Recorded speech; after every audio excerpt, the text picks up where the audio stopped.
All right, America, let's talk about cults. Uh, I put on this jacket because I've worn it on two podcasts where I talked about cults before. I only know about this because I was sent to an emotional growth reform school from 1994 to 1996 called CEDU. That stood for Charles E. Diedrich University. Charles E. Diedrich was the man who started the cult of Synanon. Synanon was the first rehab in America. It was kind of the spawn of a side project of MK Ultra.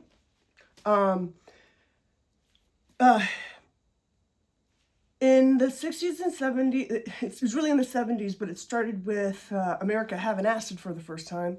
We had the human potential movement. In the way that right now people take psychedelics for therapeutic reasons, we've done that before. America did that in the 70s and 60s. This is not a new thing that people are like, oh, it's brand new that you can fucking trip out and feel better. People have done that for a while. They've just perfected it by now.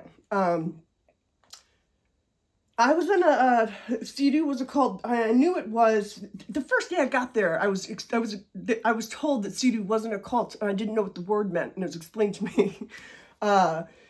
So, what a cult is, it's not necessarily something that you just don't like or don't understand. Therefore, it has to be a cult because people must be doing something that they don't understand. It always has to be about a greater good. You are a part of a bigger organization because it's better for mankind. It's because it's for your own good. It's because you see others doing it and you have to mimic what they do because of coercive control. There's always an element of giving up yourself, giving up, what you think is normal.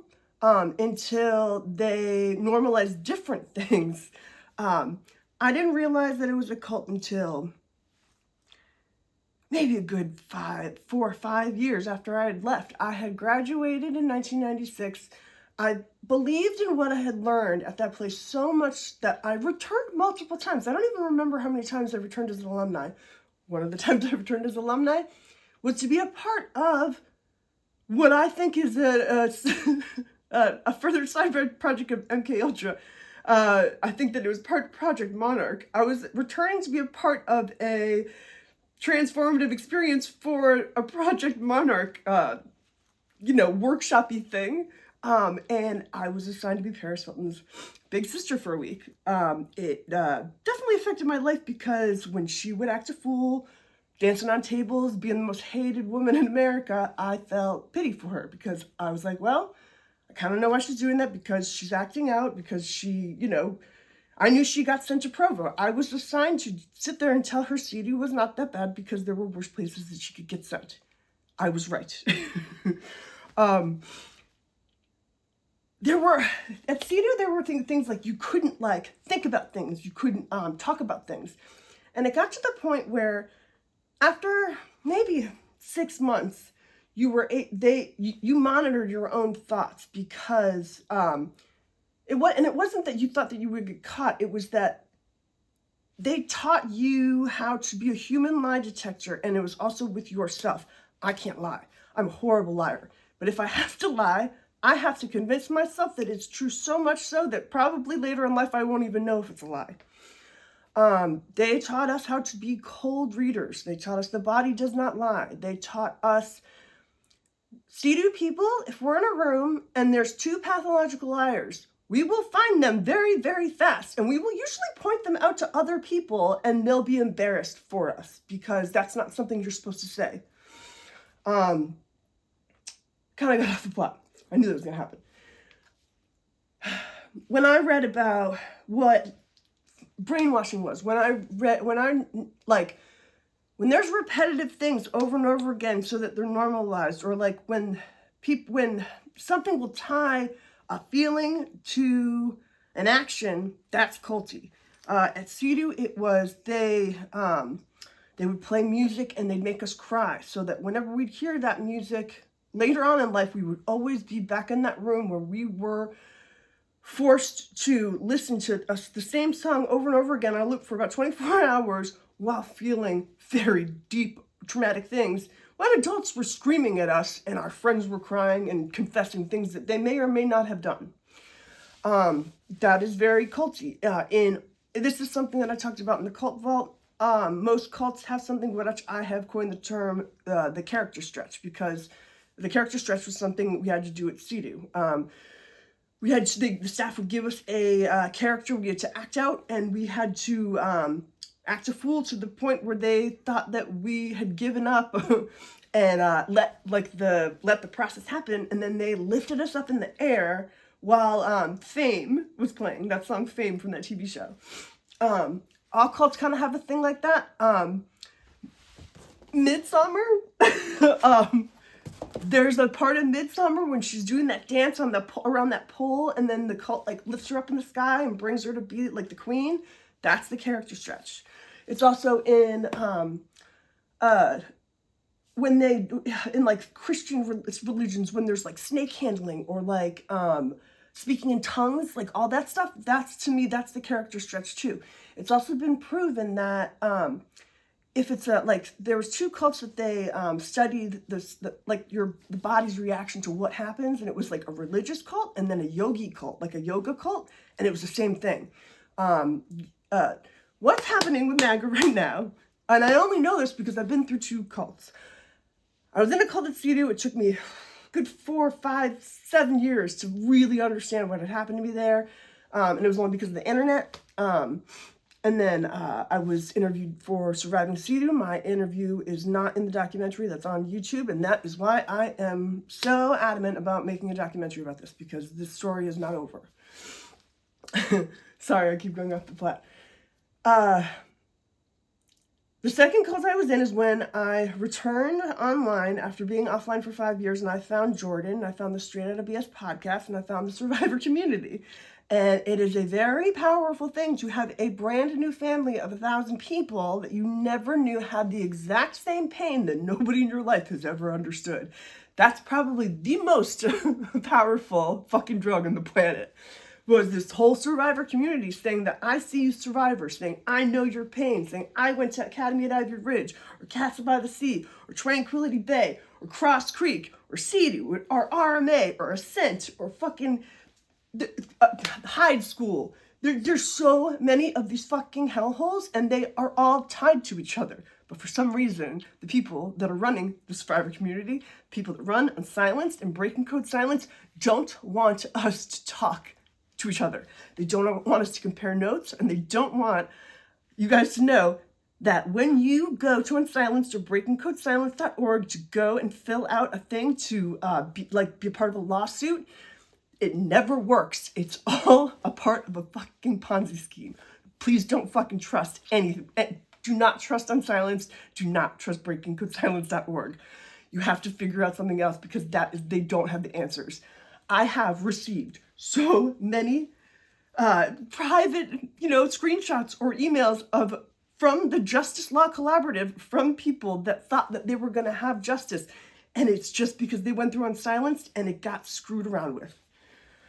Sorry. But I joined the Survivor community. I started a documentary the first time I was on Breaking Code. I joined the Survivor community. The first time that I was on the Straight Outta BS podcast, it was because Jordan reached out. He wanted people to talk about CEDU. I didn't realize that what the industry is today is because of CEDU. That most of the people that work there, even some ex-alumni, went on to go and start new schools, be a part of new schools, and carry on the CEDU way of life, or the CEDU education, knowing fully how fucked up it was and just trying to do a better version. It never would work out. It always turned out worse. And I only know this because many, many people have told me so. I'm only so sarcastic about this because I can't believe how long it's taken me to realize that it's all just NatSap now. That every troubled teen institution right now it's under the NatSap umbrella. And when you look at what NatSap is, it came out in 1999. It was started by mostly ex-CEDU staff that knew that there was a potent freaking, formula to the CEDU education, and they made an umbrella corporation, and they invited the Mormons and all the other fucked up institutions, and they with the help of all the educational consultants of America, so that they had lawsuits and changed names of institutions and make a bullshit accreditation that says that these kids don't go to class. There's no actual therapy. There's no actual doctors on these facilities. Yeah, and it's all tied to the insurance, like all the insurance. So this is an eighth of America's fucking economy. You don't think of course there's somebody in the survivor community that's working on inside to make sure that we don't fucking solve any problems. It's proof. So I'm sorry that this has gone off, but the survivor community is a cult. I also didn't really think that there could be such a thing as online cults, because I was in an actual factual cult. And CEDU didn't have locks on their doors. There were no locks on the doors of CEDU. We're on the top of a mountain. And if you ran away, you could run away, but you would probably die. There was also a big billboard bulletin on the grocery store in town that was this thick from freaking posters from the 60s of missing CEDU kids that were never found. So you just kind of knew, don't run away because you might die. That's a real cult. I didn't think that your phone could hold a cult for you. And it's true, because if you are a part of something, you will fight for that greater thing. And that is what MAGA is. When I put on this jacket a little over a year ago, and I talked to Casey from the Cult Vault, and she's in the UK, she was like, hey, and I was like, yeah, she was calling like the cult fucking world, because she's in England, and she could clearly see what was happening. She's a cult specialist. I really wish that I had secretly recorded the freaking, half an hour we talked before she hit record, because it was just like, because of my documentary, I am friends with MAGA, and, I'm friends with a few people. I love a few people that are MAGA, and I made them fucking explain that shit to me well enough so that I can understand.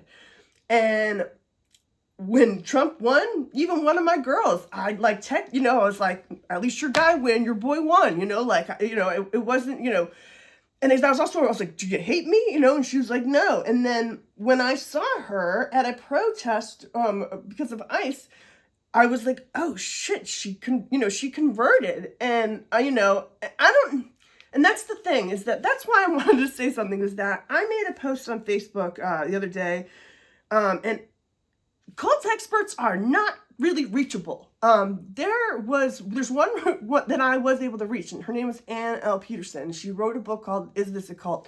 She worked for Werner Erhard and Landmark. Landmark is where EST came from. EST is seminars that they used to do in the 70s that were the basis of the human potential movement.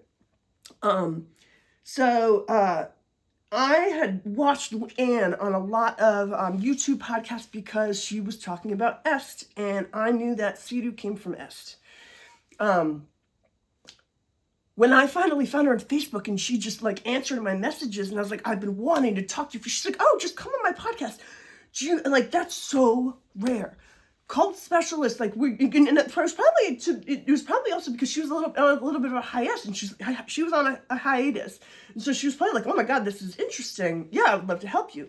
And honestly, I don't know if she'll ever understand how important she is to my life. I don't think you'll ever understand how important you are to my life, because she's taught me a couple of things. She is like Linda the Good Witch, I'm Dorothy. You can't fight cults. You can't.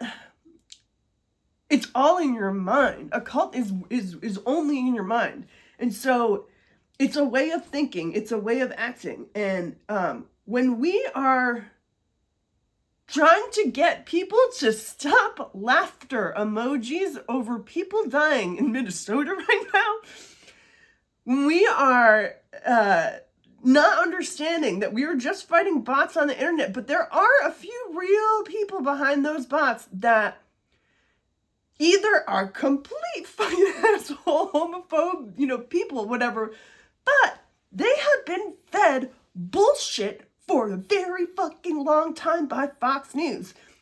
Smart people, woke people, we have not been able to consume any of Fox News because we've known that is propaganda, bullshit, Christian fundamentalist, asshole fucking stuff for a very long time. We can't watch it because we know it's bullshit.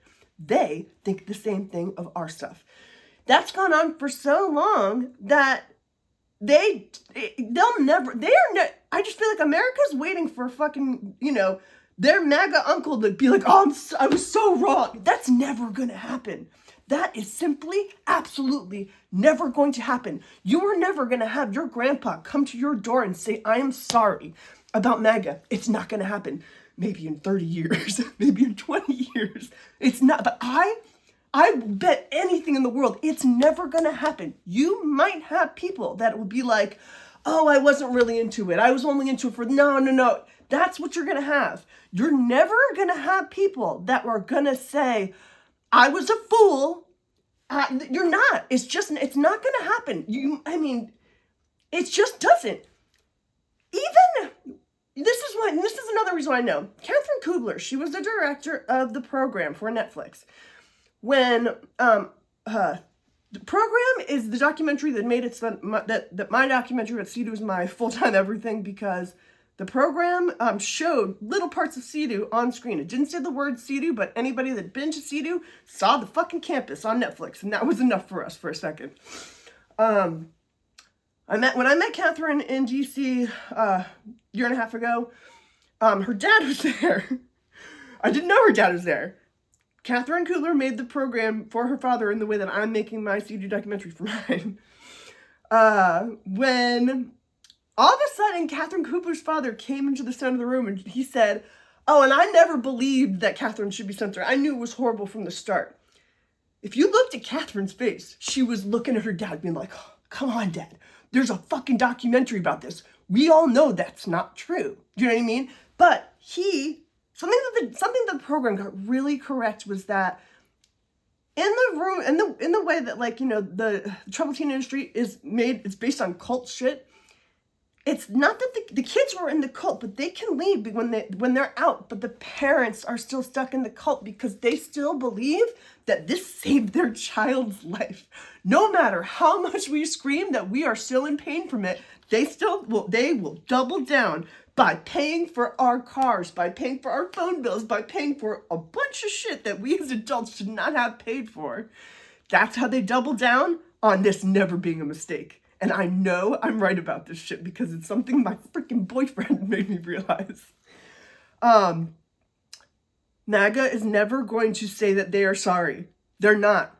That's all I wanted to say, is I wanted to figure out a way to tell you guys that I know that the world is trying to say, admit that you were wrong. Like a dog, like that peed on the carpet. You're shoving its nose, don't you, bad dog. That's not going to work.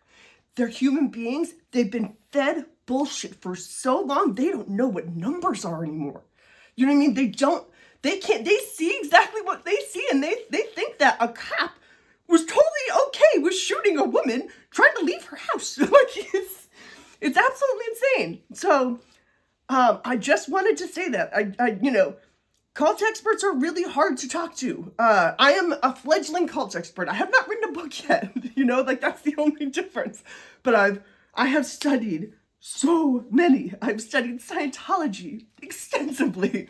I've studied Synanon extensively. I've studied 80% of the troubled teen industry, so much so that I understand how it is that at the WASP schools, and boys would get molested and then therefore become staff later on because that was a part of their program, and then also end up molesting boys that came into the program. I understand how that works because that's how much I've listened to how bad this shit is. Cult experts are hard to get in touch with. I still haven't seen or ever gotten a response from cult experts that I endorse. But Anne has been a wonderful teacher to me. And this isn't just political shit. This isn't just racism.